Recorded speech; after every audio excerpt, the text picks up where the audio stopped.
Hello dear students, welcome back to my YouTube channel Gyan Charcha with Yash sir. और जैसा कि आपको पता ही है कि हमने पिछली वीडियो में हमने वर्ल्ड इंडेक्सेस और रिपोर्ट्स के बारे में हमने बातचीत शुरू करी थी। और पिछले वीडियो में हमने कुछ इंडेक्सेस के बारे में डिस्कशन किया था, डिटेल में डिस्कस किया था। आज हम उसी इंडेक्सेस को, रिपोर्ट्स को आगे बढ़ाते हुए आज हम 3 रिपोर्ट्स के ऊपर चर्चा करेंगे। और तीनों ऐसी रिपोर्ट्स हैं जो काफी भारत से काफी हद तक संबंधित हैं और ये भारत को अपना व्यापार, भारत के नागरिकों के लिए ऊपर जो व्यापार है, बिजनेस है, उन सब के लिए, या जो भारतीय जो विदेश में रहते हैं उन सबसे संबंधित वीडियोस हैं। और इसके अंतर्गत आपको आज डिटेल में हम चर्चा करेंगे। 3 टॉपिक्स के ऊपर आज हम चर्चा करेंगे। पहले हम चर्चा करेंगे वर्ल्ड माइग्रेशन रिपोर्ट, विश्व प्रवासी रिपोर्ट, यानी कि वो लोग जो एक अपना देश छोड़कर किसी दूसरे देश में जाकर, चाहे वो बिजनेस के लिए हो, चाहे वो जॉब के लिए हो या किसी अन्य कारण से हो, वहां पर जाकर बसते हैं और अपना बिजनेस करते हैं या नौकरी करते हैं। दैट इज, और ये जो रिपोर्ट है विश्व में एक संगठन है, इंटरनेशनल माइग्रेशन ऑर्गेनाइजेशन, ये यूएनओ का हिस्सा है। तो ये जो रिपोर्ट है वो यूएनओ की संस्था इंटरनेशनल माइग्रेशन ऑर्गेनाइजेशन जो है वो रिलीज करती है।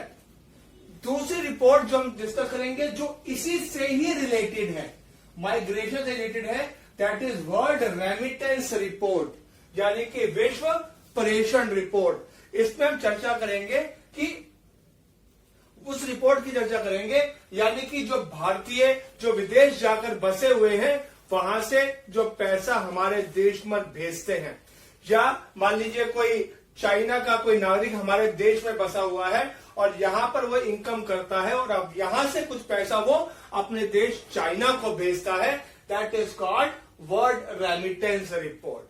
और तीसरा एक ऐसी रिपोर्ट जिसपे हम लगातार, हमारी सरकार भी चर्चा करती रहती है और लगातार हम इसको न्यूज में भी सुनते रहते हैं, that is called ease of doing business report, यानी कि व्यापार सुगमता रिपोर्ट, यानी कि किसी देश में व्यापार करना कितना सरल है, किस प्रकार से वहां की जो सरकार है बिजनेस को किस प्रकार से बढ़ावा देती है, उसके ऊपर जो रिपोर्ट है that is by World Bank. ये जो 2 रिपोर्ट्स हैं, वर्ल्ड रेमिटेंस रिपोर्ट और ease of doing business report, these 2 reports are released by World Bank. विश्व बैंक के द्वारा जो ये डाटा है वो रिलीज किए जाते हैं। तो हम पहले शुरुआत करेंगे वर्ल्ड माइग्रेशन रिपोर्ट से। First of all, world migration report, विश्व प्रवासी दिवस, यानी कि कौन से देश में भारतीय जाकर सबसे अधिक बसते हैं या कौन से देश में विश्व के सबसे अधिक लोग जाकर उस देश में बसते हैं, या हम बात करें कि सबसे अधिक प्रवासी कौन से देश से जाते हैं।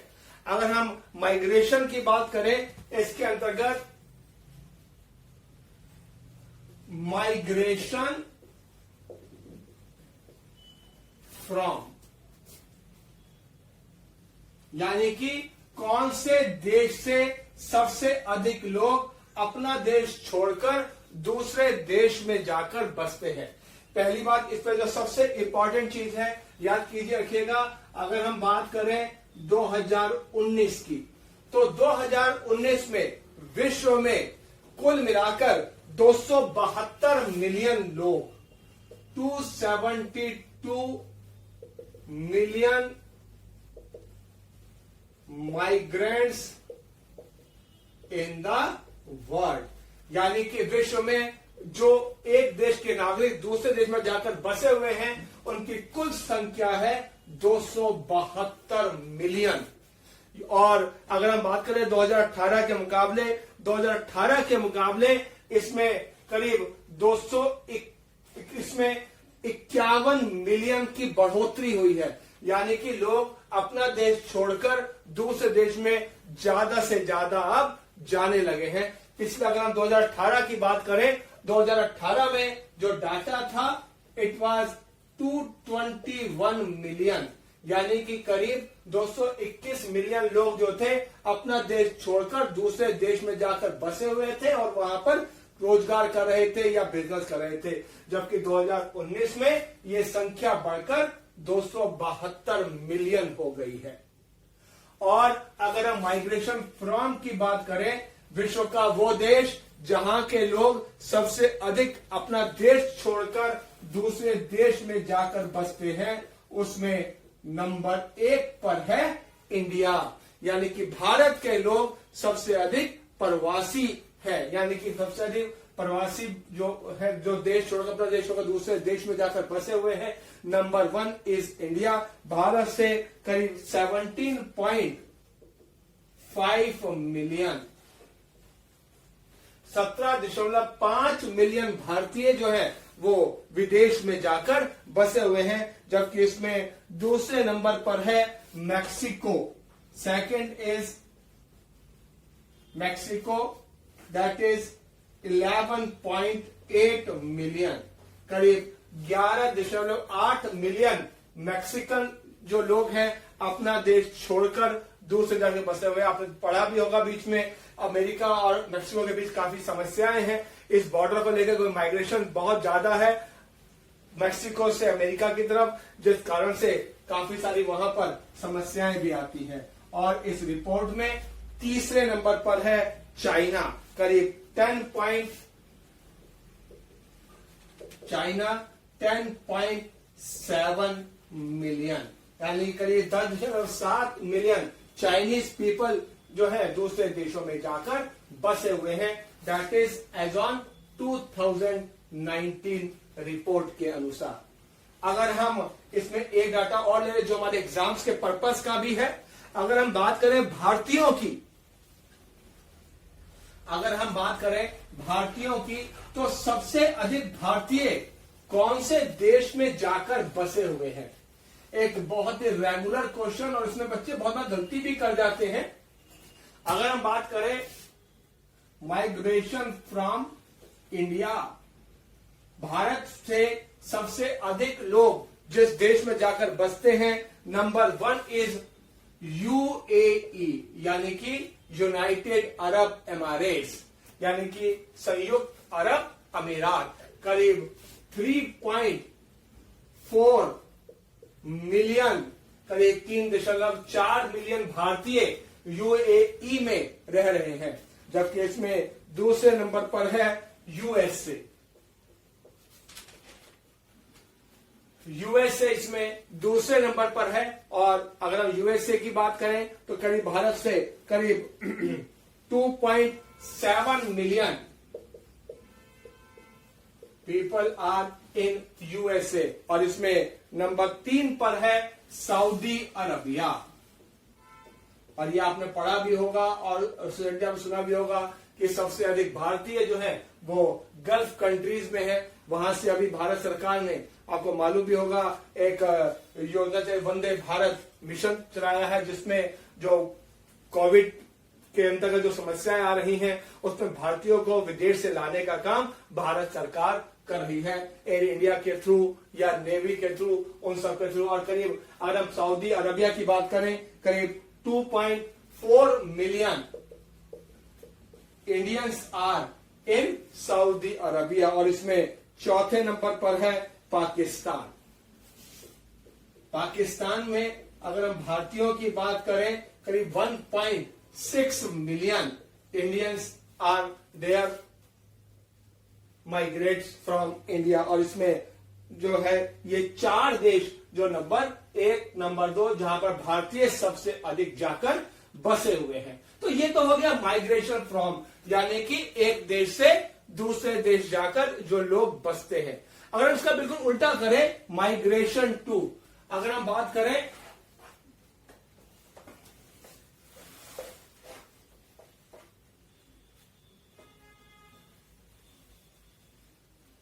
अभी हम बिल्कुल उल्टा कर देते हैं, माइग्रेशन टू, यानी कि विश्व में सबसे अधिक लोग अपना देश छोड़कर जिस देश में जाकर बसते हैं, दैट इज नंबर, इसमें अगर हम बात करें तो इसमें विश्व में नंबर 1 पर है यूएसए, जबकि नंबर 2 पर है जर्मनी। और अगर हम बात करें नंबर 3 की, नंबर 1 पर यूएसए, नंबर 2 पर जर्मनी और नंबर 3 पर है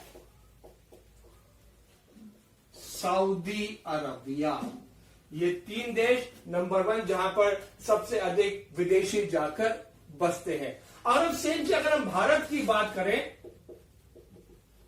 माइग्रेशन टू इंडिया, यानी कि कौन से देश के नागरिक सबसे अधिक भारत में आकर बसते हैं। टू इंडिया यानी कि कौन से देश के नागरिक भारत में आकर सबसे अधिक बसते हैं अपना बिजनेस करने के लिए, नौकरी करने के लिए या किसी भी और कारणों से। तो माइग्रेशन इंडिया की बात करें, इसमें पहले नंबर पर आता है बांग्लादेश। और बांग्लादेश से करीब 3.1 million people are migrated to India, जबकि इसमें दूसरे नंबर पर है पाकिस्तान। करीब 1.1 million Pakistani people are staying in India. और इसमें अगर नंबर 3 की बात करें, दैट इज नेपाल। नेपाल से करीब 0.5 million Nepali people are staying in India. इसके बाद चौथे नंबर पर है श्रीलंका, देन नंबर 5 पर है चाइना। और इस प्रकार से जो है ये माइग्रेशन, किस प्रकार से भारत में लोग माइग्रेट करते हैं, माइग्रेशन में आते हैं। So that is the world migration report, जो कौन पब्लिश करता है, जिसमें पहले स्टार्टिंग में ही बताया, that is published by UNO, संयुक्त राष्ट्र संघ के द्वारा जो ये रिपोर्ट है वो प्रस्तुत की जाती है। That is world migration report. अब हम दूसरी रिपोर्ट की बात करेंगे, that is world remittance report.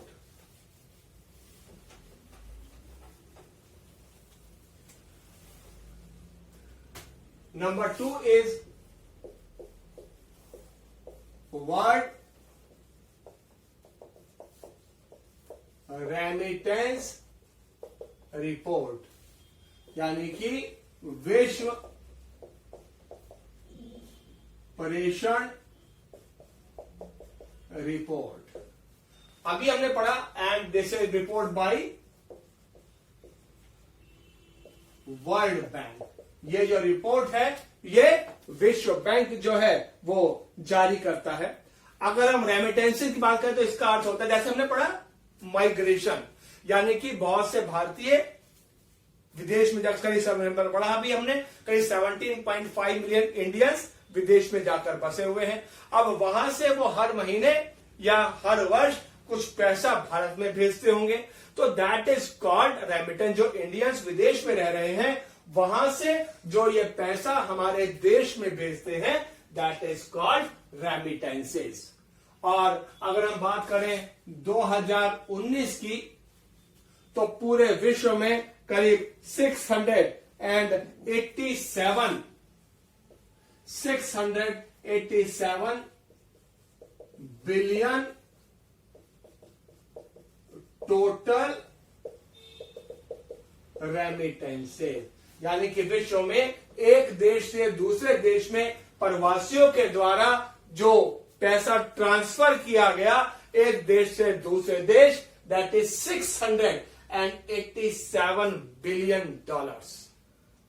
और अगर इसकी हम बात करें तो विश्व में वो देश जिस देश में सबसे अधिक पैसा ट्रांसफर होता है, इसमें नंबर 1 पर है इंडिया, क्योंकि माइग्रेशन सबसे अधिक इंडिया से है। और जब माइग्रेशन सबसे अधिक इंडिया से होगा तो क्या होगा, पैसा भी सबसे अधिक इंडिया में ही आएगा। सो दैट इज, यानी कि इसका बहुत फायदा होता है, क्योंकि जब रेमिटेंसेस इंडिया में आती हैं, यानी कि आपके पास विदेशी मुद्रा भंडार आपका बढ़ रहा है, यानी कि अगर विदेशी मुद्रा आ रही है, so that is the good point for India. अगर इंडिया की बात करें, इसके अंदर करीब 83, हम बात कर रहे हैं यहां पर 2019 की रिपोर्ट की, इसके अनुसार करीब 83 बिलियन डॉलर विदेश से पैसा भारत में आया।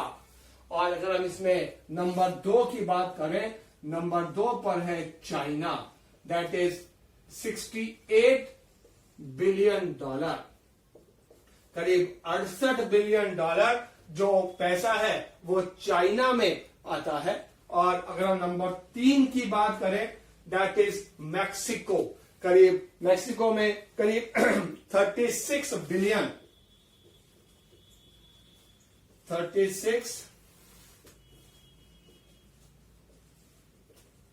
बिलियन डॉलर जो फंड्स रेमिटेंसीज हैं वो 2019 में अन्य देशों से मैक्सिको में पहुंचे। अब अभी विश्व बैंक ने अभी कुछ दिनों पहले ही अपनी एक और रिपोर्ट प्रस्तुत करी जो 2020 के लिए है। 2020 में वर्ल्ड बैंक का मानना है, क्योंकि कोविड-19 के अंदर कारण बड़ी सारी समस्याएं आई हुई हैं, बिजनेस डाउन्स हैं, अंतर्राष्ट्रीय व्यापार काफी कम हो चुका है, और उसके साथ साथ जो सबसे बड़ी समस्या है टूरिज्म की समस्या काफी बढ़ चुकी है, क्योंकि अब टूरिज्म काफी कम हो चुका है। इन सब कारणों से विश्व बैंक का मानना है कि इस साल जो ये हमारा 687 बिलियन का टोटल रेमिटेंसी था विश्व में, इसमें करीब 20% की कमी आएगी, यानी कि करीब करीब ये अब 600 बिलियन डॉलर के आसपास रहेगा। और अगर हम भारत की बात करें तो इनका मानना है कि 2020 में जो रेमिटेंसेज भारत में आएगी, इसमें करीब करीब 23% की रिडक्शन देखी जाएगी, रिडक्शन एक्सपेक्टेड इन 2020। 2020 में इसमें करीब 23% की कमी आने की संभावना है, यानी कि ये करीब 64 या 65 बिलियन डॉलर के आसपास हमारी रेमिटेंसेस रह जाएंगी। क्योंकि चूंकि पूरे विश्व की समस्या है, इसीलिए भारत में भी ये समस्या आएगी ही आएगी। अगर हम भारत की बात करें तो भारत में अगर हम भारत की बात करें तो भारत में सबसे अधिक रेमिटेंसेज जिस राज्य में आती हैं, अगर हम बात करें रेमिटेंसेज इन इंडिया, भारत में प्रेषण, इसमें भारत में सबसे अधिक जो रेमिटेंसेज हैं जिस राज्य में सबसे अधिक आती है, नंबर 1 इज केरला। क्योंकि ये माना जाता है कि केरला से एक बहुत बड़ी संख्या में लोग माइग्रेटेड हैं, खासकर गल्फ कंट्रीज की तरफ, जहां से एक बहुत बड़ी मात्रा में भारत में जो फंड्स हैं वो ट्रांसफर किए जाते हैं। जबकि इसमें दूसरे नंबर पर है महाराष्ट्र, नंबर 2 पर है महाराष्ट्र, और इसमें नंबर 2 पर है महाराष्ट्र और नंबर 3 पर है कर्नाटका, यानी कि जहां पर सबसे अधिक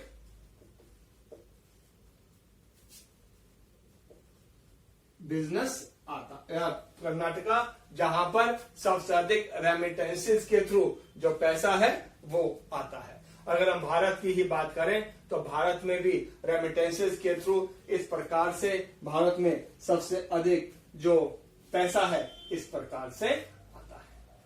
ठीक, so that is the world remittance report, कि किस प्रकार से भारत में पैसा आता है और कौन कौन से देश से भारत में किस प्रकार से पैसा आ जाता है।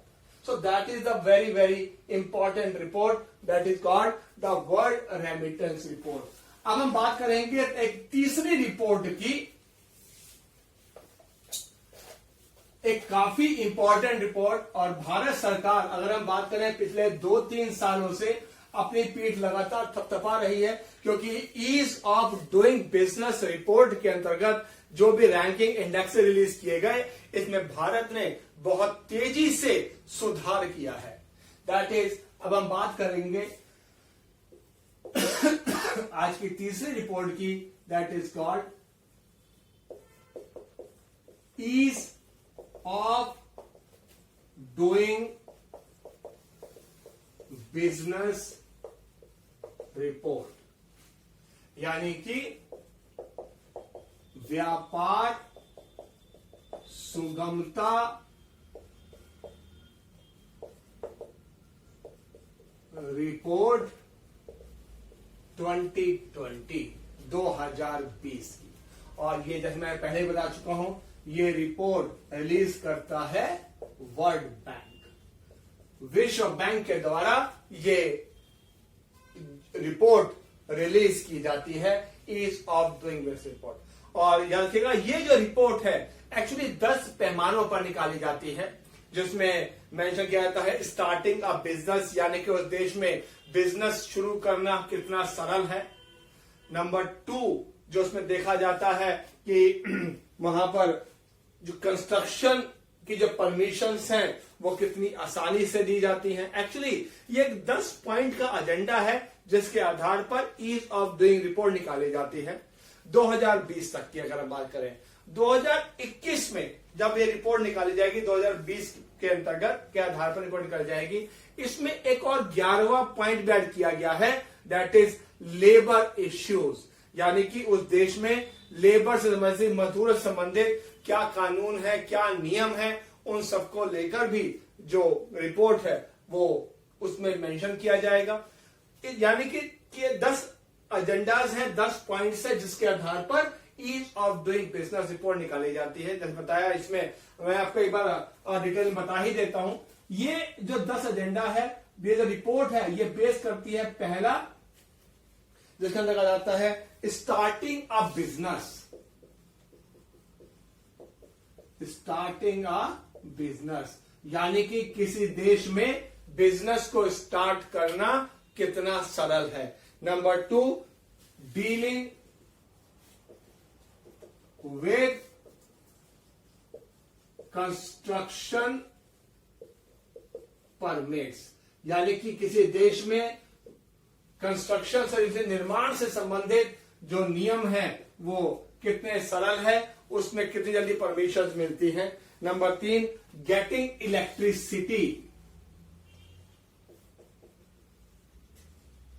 गेटिंग इलेक्ट्रिसिटी, यानी कि वहां पर बिजली प्राप्त करने की सुविधाएं कितनी सरल है, कितनी आसानी से मिल जाती हैं। नंबर 4 रजिस्टरिंग द प्रॉपर्टी,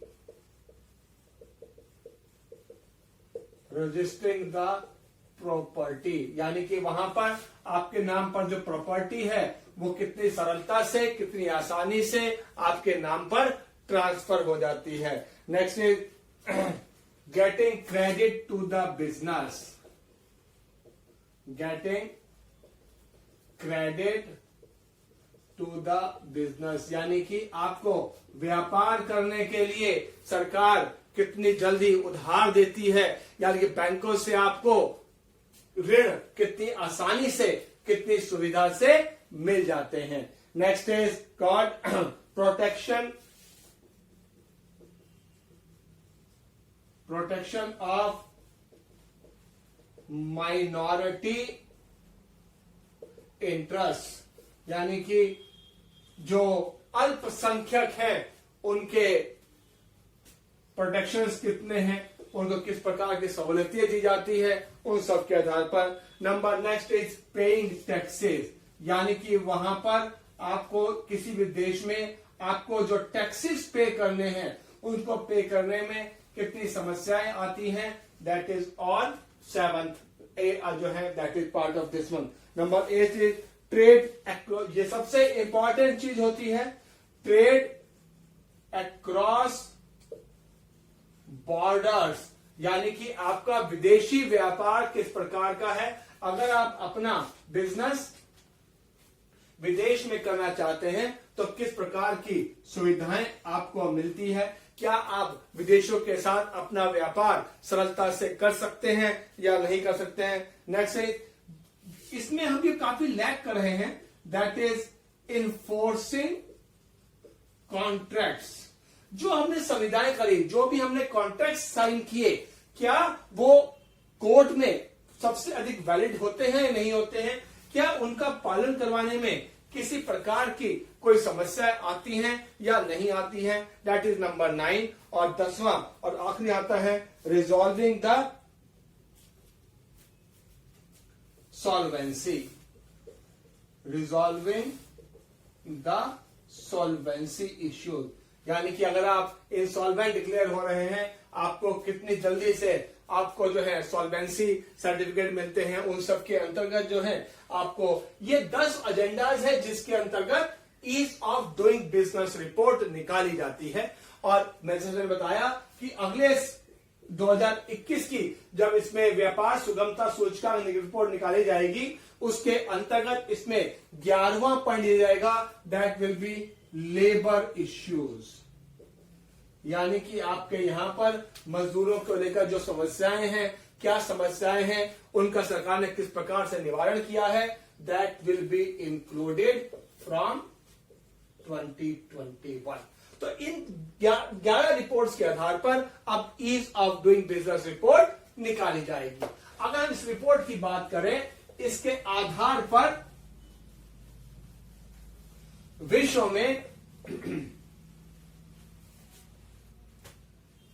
विश्व का वो देश जहां पर बिजनेस करना सबसे सरल है, ये 190 देशों की रिपोर्ट निकाली गई है। और उस 190 की रिपोर्ट में जो विश्व में नंबर 1 देश है जहां पर बिजनेस करना सबसे सरल है, दैट इज न्यूजीलैंड। देखिएगा 2019 की रिपोर्ट में भी न्यूजीलैंड नंबर 1 पर था और अब इस बार भी न्यूजीलैंड नंबर 1 पर ही है। जबकि अगर हम भारत की बात करें तो भारत इसमें अब 63वें नंबर पर है, 63rd रैंक है। जबकि पिछले साल अगर लास्ट रैंकिंग की बात करें, पिछले साल भारत इसमें 77 रैंक पर था, यानी कि भारत ने इसमें 14 अंकों का सुधार किया है। अगर हम भारत की बात करें, भारत का वो राज्य जहां पर बिजनेस करना सबसे सरल है, ease of doing business state की अगर हम बात करें, लेकिन ये जो रिपोर्ट निकालता है ये विश्व बैंक निकाली, लेकिन भारत के अंतर्गत ईज ऑफ डूइंग बिजनेस जो रिपोर्ट निकालता है, that is bye NITI Aayog. और इसके अंतर्गत अगर हम भारत के अंतर्गत बात करें, भारत का वो राज्य जहां पर बिजनेस करना सबसे सरल है, that is number 1 is Andhra Pradesh, number 2 is Telangana. Number 1 पर है आंध्र प्रदेश, नंबर 2 पर है तेलंगाना और इसमें नंबर 3 पर है हरियाणा। यानी कि भारत के 3 राज्य जहां पर बिजनेस करना सबसे सरल है। अब इसमें मैं आपको एक चीज बता दूं, क्योंकि इस report ease of doing business report को लेकर काफी विवाद भी रहा है, क्योंकि जब ये रिपोर्ट निकाली जाती है विश्व बैंक के द्वारा तो कुछ एक राज्यों का डाटा लेकर निकाली जाती है। जैसे अगर हम भारत की बात करें, भारत में जो ease of doing business report निकाली जाती है, ये इस बार जो रिपोर्ट निकाली गई वो 3 राज्यों के डाटा के आधार पर निकाली गई, जिसमें पहला था दिल्ली, दूसरा था महाराष्ट्र और तीसरा था कर्नाटका। यानी कि इन 3 राज्यों में जो बिजनेस की स्थिति थी उसके आधार पर यह रिपोर्ट निकाली गई। यानी कि पूरे देश का डाटा इसमें नहीं लिया जाता है, कुछ एक राज्यों के कुछ एक शहरों को केवल सिलेक्ट करके उसके अंतर्गत ये डाटा निकाला जाता है। तो इसमें काफी विवाद भी रहा है। तो ये 3 रिपोर्ट्स हैं जो काफी अधिक चर्चा में भी रहती हैं और जिसके बारे में हमें लगातार जानकारियां भी होनी चाहिए। और ये न केवल वनडे एग्जाम बल्कि यूपीएससी या जितने भी सिविल सर्विस एग्जामिनेशन है या यूपीएससी के जितने भी एग्जाम्स हैं उन सब में भी लगातार पूछे जाते हैं। तो ये थे हमारी आज की 3 report. Thank you very much for today's class. मैं आपसे एक बार फिर से रिक्वेस्ट करूंगा, जैसा कि मैं हर बार करता हूं, कि हमारा जो यूट्यूब चैनल है उन ज्यादा सब्सक्राइब कीजिए, हमारे जो वीडियोज हैं उन्हें लगातार शेयर कीजिए और हमारा जो बेल आइकन है उसे प्रेस कीजिए, और ताकि हमारे जो वीडियोज हैं वो ज्यादा लोगों के पास पहुंच सके, ज्यादा बच्चों के पास पहुंच सके, ताकि उनको अपने एग्जाम्स की सारी जानकारी मिल सके। Thank you very much for today's class.